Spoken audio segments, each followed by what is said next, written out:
കർത്താവ്, ഈ പ്രാർത്ഥനയിൽ ആശ്രയിച്ചുകൊണ്ട് ഈ പ്രാർത്ഥിക്കാൻ വേണ്ടി ഇന്നലെ തന്നെ കിടന്നുറങ്ങാൻ നേരത്ത് ഇന്നത്തെ പ്രാർത്ഥനയെ കൂടണം, എന്നിട്ട് വേണം ഇന്ന കാര്യത്തിന് പോകാനെന്ന് വിചാരിച്ച് നിയോഗം വെച്ച് കിടന്നുറങ്ങി എഴുന്നേക്കുന്നവരുണ്ട്. കർത്താവെ, അവിടെ കാര്യം ഇന്ന് സാധിക്കണേ ഈശോയെ. അങ്ങയുടെ മക്കൾക്ക് വേണ്ടി ഞാൻ പ്രാർത്ഥിക്കുന്നു. പരീക്ഷ എഴുതുന്ന കുഞ്ഞുങ്ങൾക്ക് വേണ്ടി, ആ പരീക്ഷയുടെ മേലെല്ലാം കർത്താവിൻ്റെ ഉന്നതമായ വിജയം. ഒരു 2 ശനിയും ഞായറും പഠിച്ചതിന് ശേഷം കുഞ്ഞുങ്ങൾ പരീക്ഷ എഴുതാൻ പോവുകയാണ്. +2കാരുടെയും +1കാരുടെയും പരീക്ഷ ആരംഭിക്കാൻ പോകുന്നു. അങ്ങനെ പരീക്ഷയുടെ വലിയൊരു കാലമാണ്. കുഞ്ഞുങ്ങൾ ഡിസ്റ്റർബ് ചെയ്യപ്പെടാതിരിക്കാൻ വേണ്ടി കുടുംബത്തെ ഞാൻ ആശ്രയിച്ച് പ്രാർത്ഥിക്കുന്നു. കർത്താവ്, മാതാപിതാക്കന്മാരുടെ എല്ലാ ആധികളെയും വ്യക്തികളെയും കുഞ്ഞുങ്ങളെ എല്ലാവരെയും എവിടെയെങ്കിലും എത്തിക്കണമല്ലോ എന്ന് വിചാരിച്ചുകൊണ്ട് എന്ത് ചെയ്യുമെന്ന് പരസ്പരം ആലോചിക്കുന്നൊരു പിടിയും കിട്ടാത്ത മാതാപിതാക്കന്മാരെ പ്രത്യേകം ഈ സമയത്ത് ആശ്രയിച്ച് പ്രാർത്ഥിക്കുന്നു. അവർക്ക് ദൈവം ഒരു ആശീർവാദം, നിങ്ങൾക്കൊരു വഴി കാണിച്ചു തരും. നിങ്ങളുടെ കുഞ്ഞുങ്ങളുടെ ഉപരിവിദ്യാഭ്യാസത്തിനും നിങ്ങളുടെ മക്കളുടെ ഭാവി സുരക്ഷിതമാക്കാനും നിങ്ങൾ അച്ഛൻ പ്രാർത്ഥിക്കും, മുട്ടയിൽ നിന്ന് പ്രാർത്ഥിക്കണം. അപ്പോൾ ദൈവത്തിനും മനസ്സിലാവും നിങ്ങൾ പ്രാർത്ഥന സീരിയസ് ആയിട്ട് എടുക്കുന്നുണ്ടെന്ന്. എന്നാൽ പിന്നെ നമ്മളുടെ പ്രശ്നം വെച്ച് കഴിഞ്ഞാൽ നമ്മുടെ പ്രാർത്ഥന സീരിയസ് ആണെന്ന് പ്രാർത്ഥിക്കാൻ മാത്രമല്ല, നമ്മുടെ പ്രാർത്ഥന സീരിയസ് ആണെന്ന് ദൈവത്തെ മനസ്സിലാക്കാൻ കൂടി നമുക്ക് ബാധ്യതയുണ്ട്. അതുകൊണ്ടാണ് പലരും മുട്ടേ നിൽക്കുന്നതും, പലരും അതുപോലെ തന്നെ അനുതാപത്തിൽ പ്രാർത്ഥിക്കുന്നതും വിശുദ്ധിയോടെ കുമ്പസാരിച്ച് പ്രാർത്ഥിക്കുന്നതും ഒക്കെ ചെയ്തതിൻ്റെ കാരണം വെച്ചാൽ, കർത്താവേ, ഞാൻ അങ്ങയുടെ കൂടെയാണ്, അങ്ങയെ ആശ്രയിക്കുകയാണ് എന്ന് അങ്ങേക്ക് ബോധ്യപ്പെടാൻ വേണ്ടി എൻ്റെ പറ്റണം, ഞാൻ ചെയ്യുകയാണ് എന്ന് പറഞ്ഞുകൊണ്ട് അവർ ചെയ്യും. കർത്താവ് അതെല്ലാം വലിയ മനസ്സോടെ സ്വീകരിക്കുക. അതാണ് അവൾക്ക് ചെയ്യാൻ പറ്റണം, അവൾ ചെയ്തു എന്നൊക്കെ ഈശോ പറയണ്ടേ. അപ്പോൾ നമ്മുടെ ഏത് തരത്തിലുള്ള പ്രവർത്തനങ്ങളെയും കർത്താവ് അത് ആത്മാർത്ഥമാണെങ്കിൽ ഈശോ അംഗീകരിക്കും. നോൻപ് കാലത്ത് ആത്മാർത്ഥതയുള്ള പ്രവർത്തനങ്ങൾ ചെയ്ത് ദൈവത്തിൻ്റെ അംഗീകാരം മേടിച്ചെടുക്കണം. അത് ഈശോ പറഞ്ഞത് എന്താണ്? അവൾക്ക് ചെയ്യാൻ പറ്റണത് അവൾ ചെയ്തു, അപ്പോൾ അവൾക്കൊരു അംഗീകാരം കൊടുക്കുകയാണ് ചെയ്യുക. അതുകൊണ്ടാണ് അവൾ ആത്മാർത്ഥത ഉണ്ട്. അവൾക്ക് ഒരു വിഷമം തോന്നിയില്ലേ? ലാസറിൻ്റെ പെങ്ങളുടെ പരിപാടിയാണല്ലോ ഈ കാണിക്കണത്. അവരാണല്ലോ ഈ എണ്ണ പൂശി കർത്താവിന് സുഗന്ധം പൂശുന്നത്. അവളാണല്ലോ ലൂദാസ് വഴക്കിടുന്നത്. അപ്പം അതുകൊണ്ട് അവളാണ് എന്നിട്ടും അതൊന്നും മനിക്കാതെ നിർത്താതെയും അതവൾ അവിടെ ജോലി ചെയ്തുകൊണ്ടിരിക്കും. അങ്ങനെ ഓരോരുത്തർ ഗുണവും ദോഷമൊക്കെ പറഞ്ഞുകൊണ്ടിരിക്കും. ഈശോ ഗുണം പറയുന്നുണ്ട്, യൂദാസ് ദോഷം പറയുന്നുണ്ട്. ബദനീനെ മറിയം തൈലം പൂശിക്കൊണ്ടിരിക്കുന്നുണ്ട്, തൈലം പൂശിക്കൊണ്ടിരിക്കും. അപ്പോൾ എനിക്ക് അതിൻ്റെ മറിയത്തിൻ്റെ നിലപാട് ഭയങ്കര ഇഷ്ടപ്പെട്ടായിരുന്നു. അവളത് നിർത്തുകയോ തുടങ്ങുകയോ അങ്ങനെയൊന്നുമില്ല. അവളുടെ ജോലി ചെയ്യും. അങ്ങനെ പല അഭിപ്രായങ്ങൾ വരും. പക്ഷെ ദൈവം നമ്മുടെ വർക്ക് ആത്മാർത്ഥമാണെങ്കിൽ ദൈവം നമ്മളെ നമ്മൾ അംഗീകരിക്കും. അതാണ് അവൾക്ക് ചെയ്യാൻ പറ്റുന്ന അവൾ ചെയ്ത്, നിനക്ക് നെഞ്ചുവേദനയൊന്നും വേണ്ടെന്ന് പറഞ്ഞുകൊണ്ട് യുദാസിനെ പിന്തിരിപ്പിക്കും കർത്താവ്. അപ്പോൾ എപ്പോഴും വേണ്ടത് ചെയ്യണ കാര്യത്തിൽ ആത്മാർത്ഥത വേണം, എന്നാൽ കർത്താവിൻ്റെ അംഗീകാരം ഉണ്ടാവും. നോൻപ് കാലം ദൈവത്തിൻ്റെ അംഗീകാരം കൂടി മേടിക്കാൻ പറ്റുന്ന രീതിയിൽ നമ്മുടെ എല്ലാ പ്രവർത്തനങ്ങളും അനുതാപം പോലും ആത്മാർത്ഥതയുള്ളതാണ്. ഈ ദിവസങ്ങളിൽ എൻ്റെ സഹോദരങ്ങൾ കൂടുതൽ ഈ കുടുംബം വിശുദ്ധിയുള്ളവരാകുകയും നമുക്ക് ചുറ്റും ഭയങ്കര സങ്കടകരമായ ഒരു വിളക്ക് കെട്ടുന്നു കഴിയുമ്പോൾ മറ്റു വിളക്കൂടി ആൾക്കാർ തല്ലിക്കെടുത്തുന്ന പോലെയാണ് കാണുന്നത്. ദൈവത്തിൻ്റെ കരുണ നിങ്ങളുടെ മേൽ ആവശ്യപ്പെട്ട് പ്രാർത്ഥിക്കുകയാണ്. നോൻപുകാല ചൈതന്യത്തിൽ നിങ്ങൾ ചെയ്യുന്ന എല്ലാ ഉദ്യമങ്ങളും, ഇന്ന് പ്രത്യേകിച്ച് നിങ്ങളുടെ യാത്രയാകുന്ന എല്ലാ ഉദ്യമങ്ങളെയും കർത്താവ് ആശീർവദിക്കട്ടെ. നിങ്ങളുടെ എല്ലാ ഉദ്യമങ്ങളും വിജയിച്ച് തിരിച്ചു വരാൻ നിങ്ങളുടെ തടസ്സങ്ങൾ മാറുകയും രോഗികളായിട്ടുള്ളവർ, ആശുപത്രി പോകുന്നവരെല്ലാം നല്ല വാർത്തയുമായി തിരിച്ചു വരാൻ കർത്താവ് നിങ്ങൾ അനുഗ്രഹിക്കട്ടെ. വിശ്വാസ പ്രമാണം. സർവശക്തനായ പിതാവും ആകാശത്തിൻ്റെയും ഭൂമിയുടെയും സൃഷ്ടാവുമായ ദൈവത്തിൽ ഞാൻ വിശ്വസിക്കുന്നു. അവിടുത്തെ ഏകപുത്രനും ഞങ്ങളുടെ കർത്താവുമായ ഈശോമിശിഹായിലും ഞാൻ വിശ്വസിക്കുന്നു. ഈ പുത്രൻ പരിശുദ്ധാത്മാവിനാൽ ഗർഭസ്ഥനായി കന്യകാമറിയത്തിൽ നിന്ന് പിറന്ന് പൊന്തിയോസ് പീലാത്തോസിന്റെ കാലത്ത് പീഡകൾ സഹിച്ച് കുരിശിൽ തറയ്ക്കപ്പെട്ട് മരിച്ച് അടക്കപ്പെട്ട് പാതാളങ്ങളിൽ ഇറങ്ങി മരിച്ചവരുടെ ഇടയിൽ നിന്ന് 3-ാം നാൾ ഉയർത്ത് സ്വർഗത്തിലേക്ക് എഴുന്നള്ളി സർവശക്തിയുള്ള പിതാവായ ദൈവത്തിന്റെ വലതുഭാഗത്തിരിക്കുന്നു. അവിടെ നിന്ന് ജീവിക്കുന്നവരെയും മരിച്ചവരെയും വിധിക്കുവാൻ വരുമെന്നും ഞാൻ വിശ്വസിക്കുന്നു. പരിശുദ്ധാത്മാവിലും ഞാൻ വിശ്വസിക്കുന്നു. വിശുദ്ധ കത്തോലിക്കാ സഭയിലും പുണ്യവാന്മാരുടെ ഐക്യത്തിലും പാപങ്ങളുടെ മോചനത്തിലും ശരീരത്തിന്റെ ഉയർപ്പിലും നിത്യമായ ജീവിതത്തിലും ഞാൻ വിശ്വസിക്കുന്നു. ആമേൻ.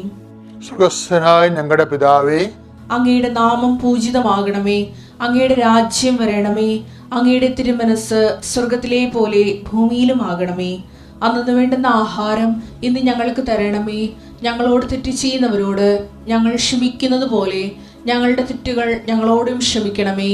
ഞങ്ങളെ പ്രലോഭനത്തിൽ ഉൾപ്പെടുത്തരുതേ, തിന്മയിൽ ഞങ്ങൾ രക്ഷിക്കണമേ. ആമേൻ. നന്മ നിറഞ്ഞ മറിയമേ, സ്വസ്തി. കർത്താവ് അങ്ങയുടെ കൂടെ സ്ത്രീകളിൽ അങ്ങ് അനുഗ്രഹിക്കപ്പെട്ടവളാകുന്നു. അങ്ങയുടെ ഉദരത്തിൻ ഫലമായി ഈശോ അനുഗ്രഹിക്കപ്പെട്ടവനാകുന്നു. പരിശുദ്ധ മറിയമേ, തമ്പുരാന്റെ അമ്മേ, പാപികളായ ഞങ്ങൾക്ക് വേണ്ടി ഇപ്പോഴും ഞങ്ങളുടെ മരണസമയത്തും തമ്പുരാനോട് അപേക്ഷിക്കണമേ. ആമേൻ. നമ്മൾ ഇന്ന് വായിക്കാൻ പോകുന്ന സുവിശേഷം ഹഗ്ഗായിയാണ്. ഹഗ്ഗായി 1:6. നിങ്ങൾ ഏറെ വിതച്ചു, നിങ്ങൾ ഏറെ വിതച്ചു, കുറച്ചു മാത്രം കൊയ്തു. ഹഗ്ഗായി 1:6. നിങ്ങൾ ഏറെ വിതച്ചു, നിങ്ങൾ ഏറെ വിതച്ചു, കുറച്ചു മാത്രം കൊയ്തു. കുറച്ചു മാത്രം കൊയ്തു. നിങ്ങൾ ഭക്ഷിക്കുന്നു, നിങ്ങൾ ഭക്ഷിക്കുന്നു, ഒരിക്കലും തൃപ്തരാകുന്നില്ല. ഒരിക്കലും തൃപ്തരാകുന്നില്ല. നിങ്ങൾ പാനം ചെയ്യുന്നു, നിങ്ങൾ പാനം ചെയ്യുന്നു, തൃപ്തി വരുന്നില്ല. തൃപ്തി വരുന്നില്ല. നിങ്ങൾ വസ്ത്രം ധരിക്കുന്നു, നിങ്ങൾ വസ്ത്രം ധരിക്കുന്നു, ആർക്കും കുളിരു മാറുന്നില്ല. കുളിര് മാറുന്നില്ല. കൂലി ലഭിക്കുന്നവന്, കൂലി ലഭിക്കുന്നവന് അത് ലഭിക്കുന്നത്, അത് ലഭിക്കുന്നത് ഓട്ടസഞ്ചിയിൽ ഓട്ടസഞ്ചിയിൽ ഇടാൻ മാത്രം. അതായത് എന്ത് വിഷയം, അതായത് നമ്മുടെ അധ്വാനമില്ലേ വ്യർത്ഥമാകുന്നുണ്ട് പലപ്പോഴും. ഇതിൻ്റെ കാരണം വെച്ച് കഴിഞ്ഞാൽ, അതുകൊണ്ടാണ് ഞാൻ നേരത്തെ നിങ്ങളോട് പറഞ്ഞില്ലേ, എന്നെ കൂടാതെ നിങ്ങൾക്ക് ഒന്നും ചെയ്യാൻ സാധ്യമല്ല. അപ്പം നമ്മളെന്ത് ചെയ്യും. ഇപ്പം ഞാനാണെങ്കിൽ ഇപ്പോൾ ഒരു നോവൽ എഴുതി. അത് 2017 തൊട്ട് 2023 വരെ ഞാൻ 5 കൊല്ലത്തിലാണ് നോവൽ എഴുതിയത്. 1000 പേജാണ്. അപ്പം ഗ്രീൻ ബുക്സ് അത് പ്രസിദ്ധീകരിച്ചു. അത് നമ്മുടെ ഭോപ്പാൽ ദുരന്തത്തെ അടിസ്ഥാനപ്പെടുത്തിക്കൊണ്ട് ഇന്ത്യൻ ചെർണോബിൽ എന്ന് പറയുന്ന ആ പ്രമേയത്തിലെ പരിസ്ഥിതിക്കെതിരെ ഉണ്ടാകുന്ന ആദ്യത്തെ കോർപ്പറേറ്റ് ആക്രമണമാണ്. അതിനെ മുൻനിർത്തിക്കൊണ്ടുള്ള പരിസ്ഥിതി പ്രതിരോധത്തിൻ്റെ ഭാഗമായിട്ടാണ് ഈ നോവൽ വരണത്. എത്രയോ കഥാപാത്രം ഇന്ത്യ മുഴുവൻ സഞ്ചരിച്ച് ഉള്ള എൻ്റെ അനുഭവ ജ്ഞാനത്തിൻ്റെ വെളിച്ചത്തിലും കാട്ടിലും കടലിലുമൊക്കെ പോയി. പക്ഷേ ഇത് എഴുതാൻ തുടങ്ങുമ്പോൾ പെട്ടെന്ന് ഈ സാധനം സ്റ്റക്കാവും. കാര്യം ഇത് പെട്ടെന്ന് ഇങ്ങനെ ഭാവന എഴുതണ അതിലല്ല.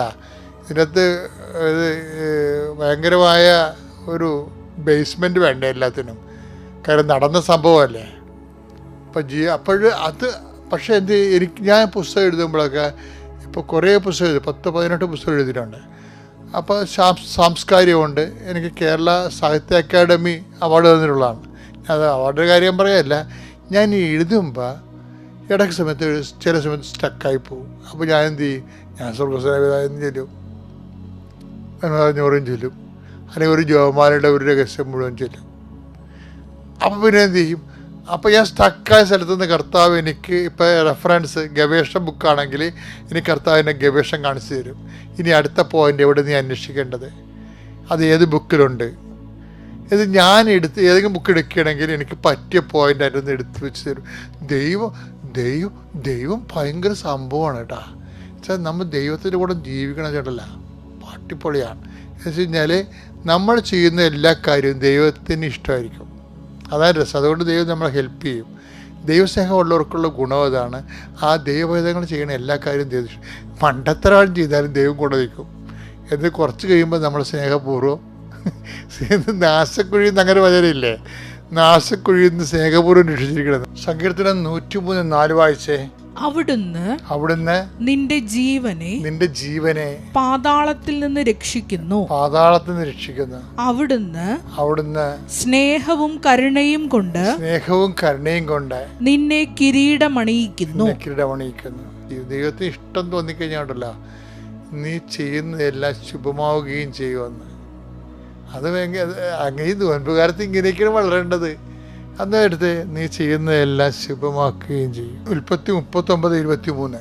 അവൻ ചെയ്തതൊക്കെ കർത്താവ് ശുഭമാക്കുകയും ചെയ്തു.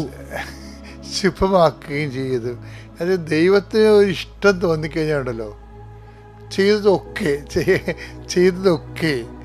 അത് ചെയ്തെന്ന് പറഞ്ഞ ദൈവം ചെയ്തതൊക്കെ ശുഭമാക്കും.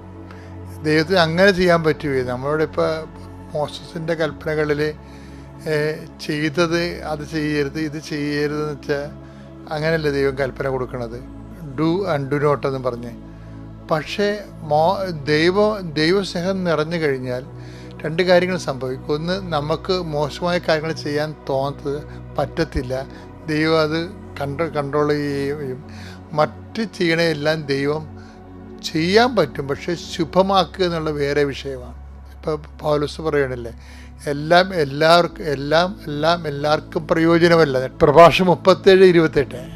എല്ലാവർക്കും എല്ലാം നന്നല്ല, എല്ലാവർക്കും എല്ലാം നല്ലതല്ല, എല്ലാവരും എല്ലാം ആസ്വദിക്കുന്നുമില്ല.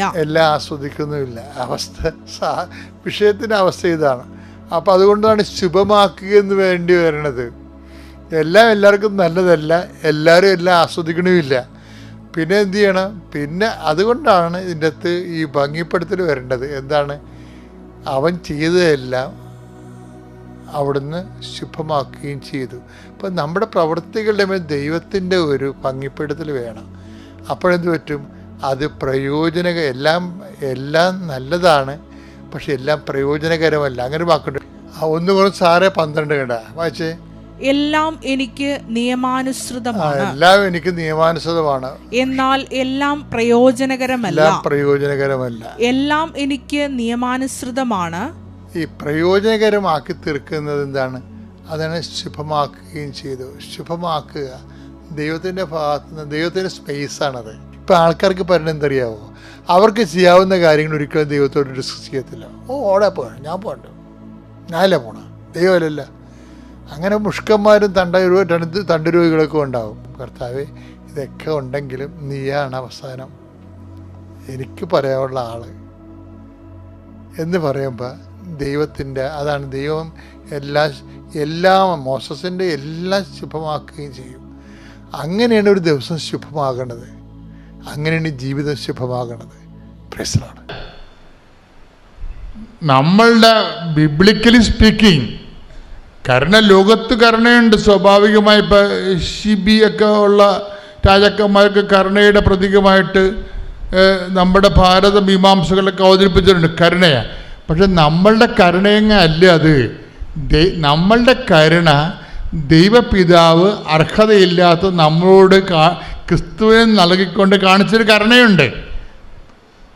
ആ കരുണയോട് ഐക്യദാർഢ്യം പുലർത്തിക്കൊണ്ട് നമ്മൾക്ക് നമ്മുടെ ധനങ്ങളും സമയവും സമ്പത്തും കൈമാറുമ്പോൾ ഉണ്ടാകുന്ന ഒരു സ്നേഹത്തിൻ്റെ ഒരു സമർപ്പണമുണ്ട് ദൈവനാമത്തിലുള്ള. അതിനാണ് കരുണയെന്ന് പറയണത്. അപ്പോൾ ഞാൻ നിങ്ങളോട് കരുണ കാണിച്ചതുപോലെ നിങ്ങളും കരുണ കാണിക്കേണ്ടതായിരുന്നില്ലേ? അപ്പം നമ്മളുടെ കരുണയെന്ന് പറയണത് ഞാൻ നിങ്ങളോട് കരുണ കാണിച്ചതുപോലെ. ആര്? ഈശോ നമ്മളുടെ പാപത്തിന് പരിഹാരമായിട്ട് ക്രൂശിക്കപ്പെട്ടുകൊണ്ട് നമ്മളെ വീണ്ടെടുത്ത് വില കൊടുത്ത് നമ്മളെ വിലക്ക് വാങ്ങിയിട്ട് കാണിച്ചിട്ടുള്ള കരുണയുണ്ട്. അതുപോലെ നിങ്ങളും പരസ്പരം യോഗ്യത നോക്കാതെ എന്നെ പ്രതി കരുണ കാണിക്കേണ്ടതായിരുന്നില്ലേ എന്നാണ് ചോദിക്കണത്. ഉടമ്പടിയുടെ പ്രധാനപ്പെട്ട ഒരു പ്രമേയം അതാണ്, കരുണ. അപ്പം ആ രീതിയിൽ കരുണ കാണിച്ച് വളർന്നു കഴിയുമ്പോൾ ദൈവത്തിന് എന്ത് സംഭവിക്കണത്? നമ്മളെ സത്യസന്ധരാണെന്ന് ദൈവത്തിന് തോന്നും, വിശുദ്ധരാണെന്ന് തോന്നും, ആത്മാർത്ഥമുള്ളവരാണെന്ന് തോന്നും. നിങ്ങളുടെ പല വർക്കുകളും അതെന്താ പ്രശ്നം? ഇപ്പം തന്നെ അതായത് ഉടമ്പടി ഒരു ചൊല്ലുന്ന അല്ലെങ്കിൽ തൽക്കാലം എന്തെങ്കിലുമൊക്കെ കാട്ടിക്കൂട്ടി ദൈവത്തിൻ്റെ കണ്ണിൽ പൊടിയിട്ട് ഉടമ്പടി എടുത്ത് പ്രവർത്തിച്ചതെന്നുള്ള അഭ്യാസം കാണിക്കുന്ന ഒത്തിരിയധികം ആൾക്കാരുണ്ട്. അതാണ് ആ ഉടമ്പടി വർക്ക് ചെയ്യാത്തത്. ഉടമ്പടി നിങ്ങൾ സത്യസന്ധമായിട്ട് വർക്ക് ചെയ്യണമെന്നുണ്ടെങ്കിൽ ദൈവത്തിന് അറിയാൻ പറ്റും നേരത്തെ. നീ ആൾ സത്യസന്ധത ചെയ്യുമെന്ന്. അപ്പം തന്നെ ദൈവോടമ്പടി എടുക്കാൻ തീരുമാനിക്കുമ്പോൾ തന്നെ ദൈവം ഹെൽപ്പ് ചെയ്യാൻ തുടങ്ങും. എന്താണ്? അവർ സത്യസന്ധമായിട്ട് ചെയ്യുമെന്ന് ദൈവത്തിന് അറിയാം. ഇതിപ്പോൾ ഉടമ്പടി എടുത്തിട്ട് 1 പുതുക്കിയിട്ടും 2 പുതുക്കിയിട്ടും എന്തുകൊണ്ടാണ് ഒരു മൂവ്മെൻറ്റ് ദൈവഭാഗത്തുനിന്ന് ഇല്ലാത്തത്? നമ്മൾ അനങ്ങിയിട്ടില്ല. നമ്മളിപ്പോഴും ഇതിൻ്റെ ഫലം നോക്കിയിരിക്കുകയാണ്. ഓഫർ ലെറ്റർ വന്ന, വിസ വന്ന, പൈസ വന്ന, ബാങ്കുകാരൻ തിരിച്ച് വിളിച്ച് ലോൺ തരുമെന്ന് പറഞ്ഞായിരുന്നല്ല അച്ഛൻ. അവർ ബാങ്കുകാരൻ്റെ ഫോൺ എടുക്കുമ്പോൾ ബാങ്കുകാരനായിരിക്കും എന്നൊക്കെ പറഞ്ഞിട്ട്, എൻ്റെ പൊന്നുമോളെ നിന്നോട് പറഞ്ഞ കാര്യം നീ ചെയ്യ്. നിന്നോട് ദൈവം പറഞ്ഞ കാര്യങ്ങളെ ആത്മാർത്ഥമായിട്ട് കർത്താവിൻ്റെ തിരുസന്നിധിയിൽ ദൈവത്തിൻ്റെ സുവിശേഷ വേലക്കാരത്തിയായിട്ട് ദൈവസ്നേഹം നിറഞ്ഞ് കർത്താവിൻ്റെ സുവിശേഷ സാക്ഷിയായിട്ട് മാറ്. അപ്പം പിന്നെ അച്ഛൻ്റെ അവിടെ ആവശ്യമില്ല. അതോടുകൂടി കർത്താവ് നിൻ്റെ വിഷയം ഈ വിഷയമല്ല, വരാൻ പോകുന്ന എത്ര വിഷയങ്ങളാണ് ദൈവം നിനക്ക് ചെയ്യാൻ പോണത്. നിനക്കറിയാൻ പാടില്ലാത്ത കാര്യങ്ങൾ പോലും ദൈവം ചെയ്യും. ഇപ്പോൾ ഒരു ടീച്ചർ ദിവസം സാക്ഷ്യം പറഞ്ഞില്ല കൊച്ചിന്ന്. ടീച്ചർ പറഞ്ഞ എന്താണ്? എനിക്ക് എൻ്റെ ജോലി പോയി, പക്ഷേ കേരളത്തിൽ എനിക്ക് എൻ്റെ പ്രൊഫഷന് പറ്റിയ ശമ്പളം തരാനുള്ള കമ്പനി ഇല്ല. പുറത്തോട്ട് പോകാൻ അവർക്ക് താല്പര്യമില്ല. അവർ ഉടമ്പടി ചെയ്തിരിക്കുന്ന വിഷയമാണ്. അവരുടെ പ്രൊഫഷന്, കപ്പാസിറ്റി, ക്വാളിഫിക്കേഷന്, എക്സ്പീരിയൻസിന് പറ്റുന്ന ശമ്പളം തരാൻ പറ്റുന്ന കമ്പനി കേരളത്തിലില്ല. ശമ്പളവും കിട്ടത്തില്ല, പുറത്തു പോകാൻ താല്പര്യമില്ല. പിന്നെ ഇവരെന്ത് ചെയ്യും? അവർ ഉടമ്പടി എടുത്ത്. അതാണ് സംഭവം.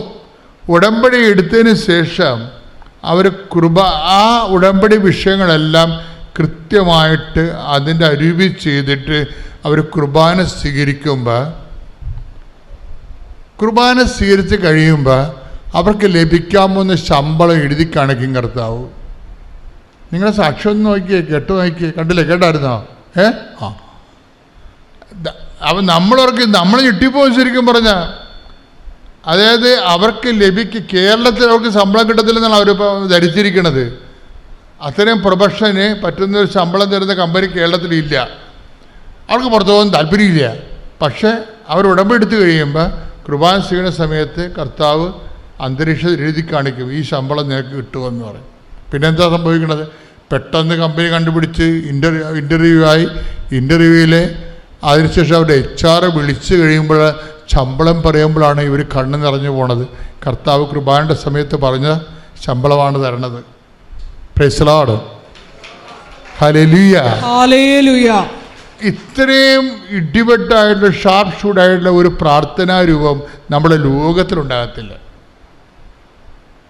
ഞാനിപ്പോൾ നിങ്ങളെ ശാസിക്കുന്നത് മറ്റേ കാനംകാരി ചേടത്തിയെ പോലെ കരയാൻ മാത്രം അറിഞ്ഞിട്ട് അഭ്യാസം കാണിച്ചിട്ട് കണ്ണീര് കൊണ്ട് കർത്താവിനെ പറ്റിക്കാതെ നടക്കത്തില്ല എന്നായി പറയണത്.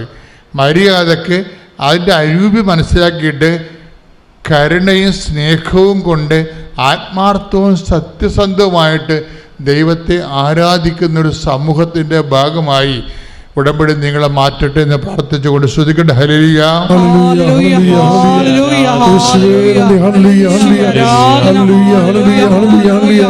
പരിശുദ്ധ പരമദിവ്യകാരുണ്യത്തിന്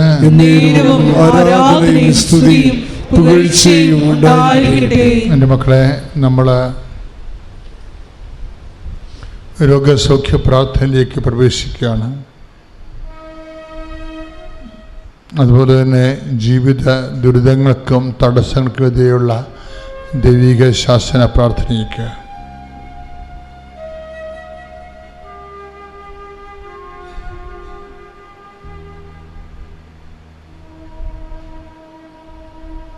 കർത്താവ് അനേകം മക്കളെ സുഖപ്പെടുത്തുകയും തൻ്റെ തിരുമുറിവാടുന്ന വലതുകരത്താൽ ആശീർവദിക്കുകയും ചെയ്യുന്ന സമയമാണ്. ഏകാഗ്രതയുടെ മനസ്സ് കർത്താവിൽ അർപ്പിച്ചുകൊണ്ട് സന്തോഷത്തോടെ ഇവിടെയുള്ളവരും ഓൺലൈനിലുള്ളവരും ഏകാഗ്രതയുടെ മനസ്സ് ദൈവത്തെ അർപ്പിക്കുക.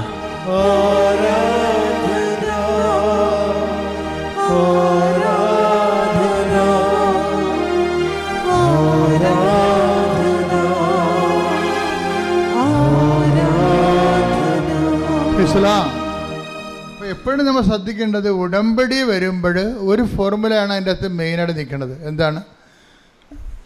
ഇപ്പോൾ ലൈറ്റ് വെയിറ്റിംഗ് ഉണ്ട്, ഭാരചുരുക്കം, വിഷയം ഭാരചുരുക്കം ഉണ്ടാവും. അതുപോലെ തന്നെ പ്രസൻസ് ഫീൽ ചെയ്യും, സാന്നിധ്യം ഉണ്ടാവും. അതിന് ടൈം ഷോർട്ടറിങ് സംഭവിക്കും, സമയച്ചുരുക്കം ഉണ്ടാകും. പക്ഷേ ഇതിൻ്റെ മെയിനുള്ള സംഭവം എന്താണ്? നോട്ട് ബൈ മെറിറ്റാണ്. എന്ന് വെച്ച് കഴിഞ്ഞാൽ ബട്ട് ബൈ ഗ്രേസ്. നിൻ്റെ കഴിവല്ല, ദൈവത്തിൻ്റെ കൃപയെന്നുള്ളത്. അതുകൊണ്ട് നമ്മളെന്താ ചെയ്യണം? ഉടമ്പടിയുടെ ട്രീറ്റ്മെൻറ്റ് എന്താ? കഴിവ് കുറച്ചിട്ട് കൃപ വർദ്ധിപ്പിക്കാൻ വേണ്ടി നമ്മൾ പുതിയ ടോണിക്കുകൾ കഴിച്ചുകൊണ്ടിരിക്കും. പിടിയിട്ടില്ലേ? ഇവിടെ ചെയ്യണതാണ് കഴിവ് കുറക്കുക. എന്ന് വെച്ച് കഴിഞ്ഞാൽ വീട്ടുകാർ, സ്വന്തപ്പെട്ടവർ, സഹോദരങ്ങൾ, ഇങ്ങനെ കുറേ ആൾക്കാർ നമ്മുടെ കഴിവില്ലേ അത് കുറച്ചിട്ട് ദൈവത്തിൻ്റെ കഴിവ് പ്രവർത്തിക്കാൻ പറ്റുന്ന രീതിയിൽ റീഫോർമാറ്റ് ചെയ്യണതാണ് ഉടമ്പടി കൗൺസിലിങ്. അപ്പോൾ അതൊക്കെ ചിലപ്പോൾ സെക്കൻഡ് കൊണ്ട് തീരും പരിപാടി. ആൾക്കാരെ വരുമ്പോൾ ജസ്റ്റ് പറഞ്ഞ് കാര്യങ്ങൾ കേൾക്കുമ്പോൾ തന്നെ വിവേചനമൊക്കെ ആവും. അപ്പോൾ തന്നെ ചിലപ്പോൾ റെഡിമെയ്ഡ് ആൻസർ പറയും, ചാപ്റ്റർ ക്ലോസ് ചെയ്യും. കാര്യം എന്തുമാത്രം ആൾക്കാർ ഉടമ്പടി എടുക്കണത്. അല്ല മണിക്കൂർ, 2 മണിക്കൂർ, 3 മണിക്കൂർ ഇരിക്കുന്ന രീതിയല്ല ഇത്. അതൊക്കെ സെക്കൻഡുകൾക്കുള്ളിൽ കാര്യങ്ങളെല്ലാം മാറും ചിലപ്പോൾ. പക്ഷേ എപ്പോഴും നമ്മൾ ശ്രദ്ധിക്കേണ്ട പൊതു ഫോർമാറ്റ് എന്താണ്? നോട്ട് ബൈ മെറിറ്റ് എന്ന് പറഞ്ഞു കഴിഞ്ഞാൽ നമ്മുടെ മെറിറ്റിനെ കുറിച്ചല്ല ചിന്തിക്കേണ്ടത്. പിന്നെ എന്താണ്? ദൈവത്തിൻ്റെ ഗ്രേസിനെ കുറിച്ചാണ്. ഇത് ആഡ് ചെയ്യാൻ വേണ്ടി പുതിയ വിഷയങ്ങൾ നമ്മൾ ദൈവത്തിൻ്റെ മുമ്പിൽ കൃപയുണ്ടാകാം. ചിലപ്പോൾ ചിലർക്ക് ക്ഷമിച്ചു കൊടുക്കും, ചിലർ സമാധാനത്തിലേക്ക് കൊണ്ടുവരും. സമാധാനം സ്ഥാപിക്കുന്നവർ ഭാഗ്യവാന്മാർ, അവരെ ദൈവപുത്രർ എന്ന് വിളിക്കപ്പെടും. ഇല്ലേ? കുടുംബത്തിൽ എപ്പോഴും ഉണ്ടാകേണ്ട വിഷയം എന്താണ്? സമാധാനം സ്ഥാപിക്കുകയാണ്. പക്ഷേ കുടുംബത്തിൽ വരണ എപ്പോഴും നടക്കുന്ന വിഷയം എന്താണെന്ന് അറിയാമോ? കുടുംബത്തിൽ ഇപ്പോൾ 5 പേരുള്ള വീടാണെങ്കിൽ തന്നെ മിക്കവാറും അതിനകത്ത് ഗ്രൂപ്പ് ഉണ്ടാകും. അമ്മയും മക്കളും, ഒരു മകളും ഒരു ഗ്രൂപ്പ്, അപ്പനും മകനും അമ്മയും തമ്മിലൊരു ഗ്രൂപ്പും, ഇളയ മകളും ഗ്രൂപ്പ്, അപ്പനും മൂത്ത മകളും അതിൻ്റെ നടുവത്തെ ഒരു ഗ്രൂപ്പ്, അമ്മാമ്മ ഈ കൂട്ടത്തിൽ കൂടും. ഇങ്ങനെ ഗ്രൂപ്പിസം ഉണ്ടാവും. അപ്പോൾ ഈ ഗ്രൂപ്പിൻ്റെ ഇക്വിലിബ്രിയം, അതിൻ്റെ ഒരു ബാലൻസ് ഉണ്ടല്ലോ. അപ്പോൾ ഈ ബാലൻസ് സൂക്ഷിക്കാൻ വേണ്ടി നിങ്ങൾ പലപ്പോഴും നിങ്ങളുടെ ഗ്രൂപ്പിൽ പെട്ടിരിക്കുന്ന അപ്പനോ അമ്മയോ പറയുന്ന, മകളോ പറയുന്ന കാര്യം തെറ്റാണെങ്കിലും നിങ്ങൾ ചാരിക്കൊടുക്കും. എന്താ കാര്യം? നമ്മുടെ ഗ്രൂപ്പിലുള്ള ആളല്ലേ, ഗ്രൂപ്പ് ഇരുന്ന് ചാടി അപ്പുറത്ത് പോകരുത് എന്ന് വിചാരിച്ചുകൊണ്ട്. അപ്പം നമ്മളെന്ത് ചെയ്യും? സമാധാനം സ്ഥാപിക്കാൻ വേണ്ടി ലോകാരൂപിനെയാണ് എടുക്കുന്നത് അല്ലേ? അപ്പം ദൈവത്തെ നമ്മൾ പുറത്താക്കും. ഈ ദൈവത്തെ പുറത്താക്കിക്കൊണ്ടാണ് നിങ്ങൾ കുടുംബത്തിലെ സമവാക്യം സൂക്ഷിക്കണമെന്നുണ്ടെങ്കിൽ നിങ്ങൾക്ക് ഉടമ്പടി വർക്കൗട്ട് ചെയ്യത്തില്ല. എപ്പോഴും സൂക്ഷിക്കണം. ആരൊക്കെ ഓരോരുത്തരെങ്കിലും ചാരുമ്പോഴേ അവർ കാണിക്കുന്ന പോക്കരുത്തരത്തിന് നിങ്ങൾ ഹല്ലേലൂയ പറയുന്നില്ലേ? അതോടുകൂടി നിൻ്റെ കാര്യത്തിൽ തീരുമാനമാകും. വളരെ സൂക്ഷിച്ച് കൈകാര്യം ചെയ്യണം. എന്താണ്? ഞാൻ കർത്താവുമായിട്ട് ഉടമ്പടി ചെയ്തിരിക്കുന്നു എന്നുള്ള ബോധ്യം ഉണ്ടാകണം. അതാണ്. അതുകൊണ്ട് തന്നെ എന്ത് നിലപാടെടുത്താലും നമുക്ക് വേണ്ടി നാളെ ഇന്നലെ കാലങ്ങളിൽ ഒത്തിരിയേറെ കാര്യങ്ങൾ ചെയ്തതായിട്ടുള്ളതാണ്. നീ ഇപ്പം വിശുദ്ധിയ, നീ പുണ്യാളത്തിയാ, എന്നാൽ പള്ളിയിൽ പോയി ഇടവകൊക്കെ കയറി ആ രൂപക്കുട്ടിനകത്ത് കയറി ഇരുന്നോന്ന് പറയും, നിനക്ക് ആവശ്യമില്ലെന്ന് പറയും, നമ്മളെ ഒഴിവാക്കി കളയും. വീട്ടിൽ നമ്മളെക്കൊണ്ട് വലിയ പ്രയോജനമൊന്നും ഇല്ലെന്ന് നമ്മുടെ ഗ്രൂപ്പിന് തോന്നിയാൽ അവർ ന്യൂട്രലായിട്ട് ഒഴിവാക്കി കളയും. സ്ഥലത്ത് കിട്ടുന്ന സ്ഥലത്തെല്ലാം വെച്ച് പാര വെക്കുകയും ചെയ്യും. നമ്മളെ വേണേ ചോറ് വരെ എടുത്ത് കഴിച്ചു കളയവർ നമ്മൾ താമസിച്ചാൽ. അയ്യോ ഞാനോർത്ത് നീ അവിടുന്ന് കഴിക്കുമെന്ന് ഓർത്ത് എന്ന് വിചാരിക്കും. പോരെ? അപ്പം നമുക്ക് നീരസം അരിശം ഉണ്ടാകണം. പക്ഷേ എന്താ ചെയ്യേണ്ടത്? നിങ്ങളെ ദ്രോഹിക്കുന്നവരെ ആശീർവദിക്കുക മാത്രമേ ചെയ്യാവൂ. ഇപ്പം അതൊക്കെ കർത്താവിന് വചനം പറഞ്ഞാലേ നമുക്ക് അങ്ങനെ ജീവിക്കാൻ പറ്റത്തുള്ളൂ. അല്ലെങ്കിൽ അപ്പോൾ നിൻ്റെ ചോറെടുത്ത് അവർ കഴിച്ച് ന്യൂട്രൽ കഴിച്ചാൽ നിന്നെ പട്ടിണിക്കിടാൻ തന്നെ കരുതി കുട്ടിച്ചത് പരിപാടിയാണത്. നിനക്ക് തിരിച്ചു വെച്ചിരിക്കുന്ന പാരയാണ്. അപ്പോൾ നീ എന്താ വിചാരിക്കണം? അപ്പോൾ നീ പറയും സാരമില്ല, ഏത് പട്ടിക്കൊരു ദിവസം ഉണ്ടല്ലോ, നിനക്കിട്ട് ഞാൻ പഴി വെച്ചിട്ടുണ്ടെന്നാണ് പറയണത്. എന്നാ ഇത് പറഞ്ഞാൽ ഉടമ്പടി നിലനിൽക്കത്തില്ല. കാര്യം സ്പിരിറ്റ് വേറെയാണ്. ഉപയോഗിക്കുന്ന സ്പിരിറ്റ് എന്താണ്? ലോകാരൂപിയാണ്. ഈ ലോകാരൂപിയിൽ ഒത്തിരിയേറെ കാര്യങ്ങൾ ഉപയോഗിക്കാൻ പറ്റിയ സാഹചര്യങ്ങൾ ഉടമ്പടിക്കാലത്ത് പുതിയ കാര്യങ്ങളുണ്ടാകും. ഇതിനോടാണ് ഈ മൗനം പാലിക്കണമെന്ന് പറഞ്ഞത്. മനസ്സിലായില്ലേ? ഇതിനോട് മൗനം പാലിക്കണം. എന്താണ്? അമ്മ ഹൃദയത്തിൽ സംസാരിച്ച് പോയാൽ നമുക്ക് ഈ വിഷയത്തിൽ സംസാരിച്ചാൽ മാനുഷികമായി പോകും. മാനുഷികമായാൽ അത് മിക്കവാറും ദൈവത്തിൻ്റെ അരുവിക്കെതിരാകും. അതുകൊണ്ട് നമ്മളെന്ത് ചെയ്യും? മിണ്ടത്തില്ലെന്ന് പറഞ്ഞ് ഹൃദയത്തിൽ സംഗ്രഹിച്ച് പോരാക്കരുതത്. ഹൃദയത്തിൽ രണ്ടുപേര് തരത്തിൽ സംഗ്രഹിക്കാം. ദൈവഹിതം നിറവേറട്ടെ, ദൈവത്തിൻ്റെ മഹത്വം ഉണ്ടാകട്ടെ എന്നാണ് മാതാവ് സംഗ്രഹിച്ചത്. നിങ്ങൾ വിചാരിക്കണത് എന്താണ്? ഏത് പട്ടിക്ക് ഒരു ദിവസം എൻ്റെ പുളിച്ചയും പൂക്കും എന്നും പറഞ്ഞ് ഹൃദയത്തിൽ സംഗ്രഹിക്കാം. പിടിയിട്ടില്ലേ? എന്നാൽ എനിക്കൊരവസരം കിട്ടും വട്ടം ചവിട്ടാൻ, അതും കടന്ന് മോങ്ങരുതെന്ന് പറയും നമ്മൾ. നമുക്കൊരു സമാധാനം, കിടന്നുറങ്ങുകയും ചെയ്യും. അപ്പോൾ ഇതെല്ലാം നമ്മൾ ഉടമ്പടി നോക്കേണ്ട കാര്യങ്ങളാണ്. എന്ന് വെച്ചാൽ ദൈവം ആഗ്രഹിക്കുന്നത് നിന്നെ ദൈവ പൈതലായിട്ട് കൺവേർട്ട് ചെയ്യാനാണ്.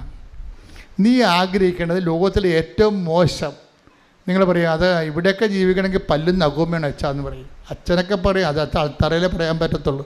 പക്ഷേ ഞങ്ങളുടെ വീട്ടിൽ ജീവിക്കണമെങ്കിൽ പല്ലും നഖവും വേണമെന്ന് പറയും. പല്ലും നഖവും വെച്ചാലും കണ്ടവൻ കുറച്ച് കഴിയുമ്പോൾ ഊരിക്കൊണ്ട് പോകുന്നത്. പിന്നെ നീ മോങ്ങി തന്നെ കർത്താവിൻ്റെ അടുത്ത് തന്നെ വരേണ്ടി വരും. അഭ്യാസം കാണിക്കരുത്, മറിച്ച് കർത്താവിനെ കൊണ്ട്. ഇപ്പോൾ ഈ സിമി ജോണിൻ്റെ ചരിത്രം കണ്ടില്ലേ? സിമി ജോൺ എന്താ പറയണത്? സിമി ജോൺ പറയണ ഇതാണ്, എന്നോട് എന്താണ് പറഞ്ഞത്? കർത്താവ് നിന്നെ നിരന്തരം നയിക്കും. പിന്നെന്താ പറയണത്? മരുഭൂമിയിൽ നിനക്ക് സമൃദ്ധി നടക്കും.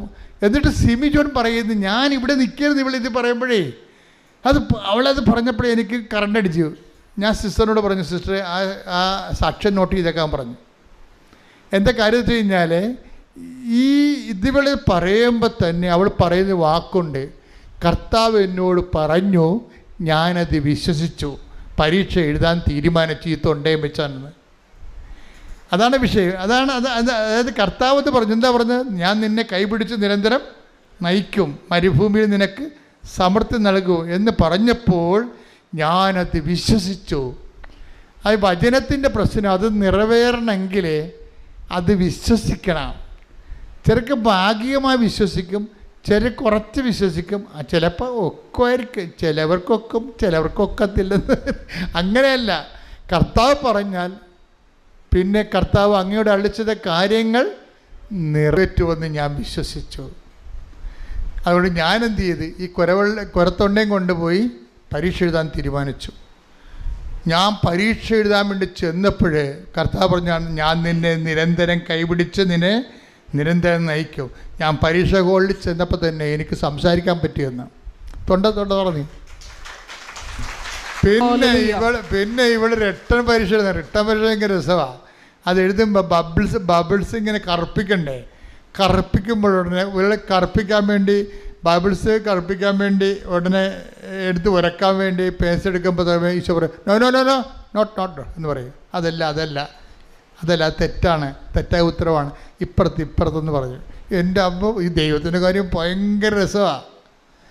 അതായത് ഇങ്ങനെ തെറ്റായ ബാബിൾസ് ഉത്തരം കർപ്പിക്കാൻ പോകുമ്പോഴൊക്കെ കർത്താവ് ഇവരോട് പറഞ്ഞു കൊടുക്കും, അതല്ല മോളെ ഇത്. ഇങ്ങനെ പറഞ്ഞു കൊടുത്ത് മൊത്തം അത് കർപ്പിച്ച് അവൾ മൊത്തം ജയിച്ച് പരീക്ഷയ്ക്ക്. അതിനാണ് പ്രസൻസ് എന്ന് പറയണത്. പ്രസൻസ് എന്താണ്? നീ ഇടത്തോട്ടോ വലത്തോട്ടോ തിരിയുമ്പോൾ പിന്നീട് ഇടത്തെ വായിച്ചാൽ 21 ഐസയ ശ്രുതികട ഹല്ലേലൂയ.